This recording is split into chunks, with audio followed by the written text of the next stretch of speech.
Great. Marcia. My name's Marcia Kadanoff, and in the spirit, I'm not going to go up on the stage because I'd probably fall off the stage because I'm very clumsy, but in the spirit of 12-step meetings, my name is Marcia Kadanoff. I'm not a maker. I am the daughter of a physicist and a librarian, and when you merge those two things, the hybrid you get is a maker, so that's exciting.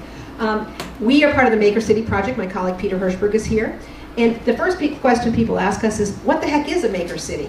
And if we had to do it over again, we would say it's a city, town, or hamlet. It's how a region comes together to prepare for the future.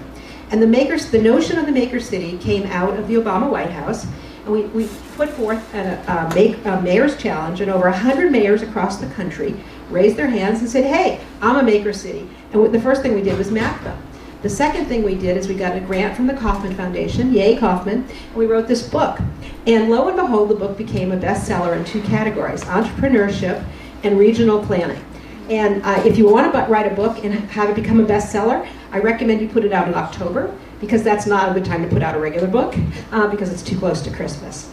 So I'm talking about a really boring subject, so hopefully I can make it exciting. But what are Maker City Metrics all about? This is a skunk work project that we started with Deloitte. We're very thrilled to have Deloitte as our project. It has no money behind it. All of the data that we are collecting and using is either public sector or it's private sector, very low cost. And it's based on a project called The Big Shift, is the methodology, and if you go to Deloitte's site and look for that, you'll see that. This slide's gonna be up for more than 15 seconds. These are the 7 factors we're looking at. Quality of life. Quality of life is things like crime. Are the schools good? Is the cost of living low? Makers appreciate that. Is there live-work zoning? Makers appreciate that. A shared civic vision. This is probably the hardest factor to measure, but what we're thinking about there is, are there arts organizations? Do people vote? Are people engaged? We all know what it's like to go into a community where there's low engagement. It feels different. Santa Fe feels vibrant, like there's high engagement. I see heads nodding. Human potential. Are there community colleges? Are there universities? Are there lots of people taking online courses? Those massively online courses, the MOCCs, I always forget what they stand for. But are we maximizing our human potential in that community? Innovation infrastructure. Are there WeWorks, co-working spaces? Are there maker spaces? Do we have a lot of patents in the area? Are there meetups around products? All those things that make for, I hesitate to call it an innovation hub because that sounds fancy, but are the things that make it vibrant. Physical infrastructure. One of the things that's very important to makers is walkable downtowns. Is the downtown walkable? So we're using some data from walkability. Other aspects of physical infrastructure is transport. Do you have to drive everywhere, or is there actually a downtown trolley like we saw in Kansas City, which we visited recently? Is there a productive local economy? Most of the time, a productive local economy comes down to sectors. Are there sectors that are really thriving?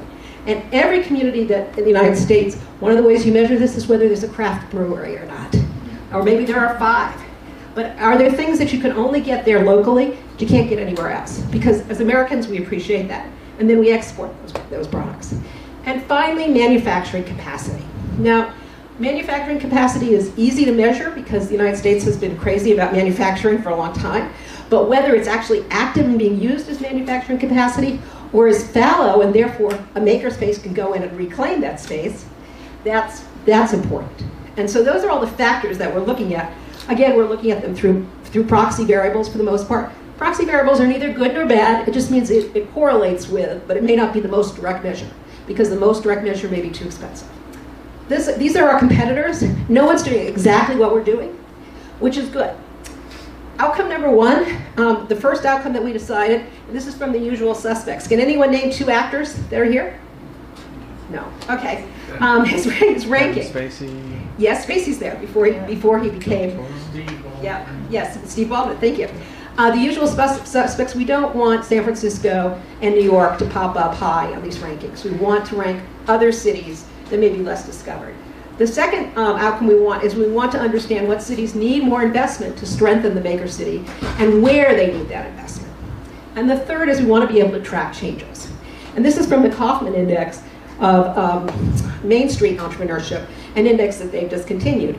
But just because they've discontinued it doesn't mean they're still not still valued. We are here all today and tomorrow at the conference. Tomorrow at 11, we're doing a session on the Maker City and localism.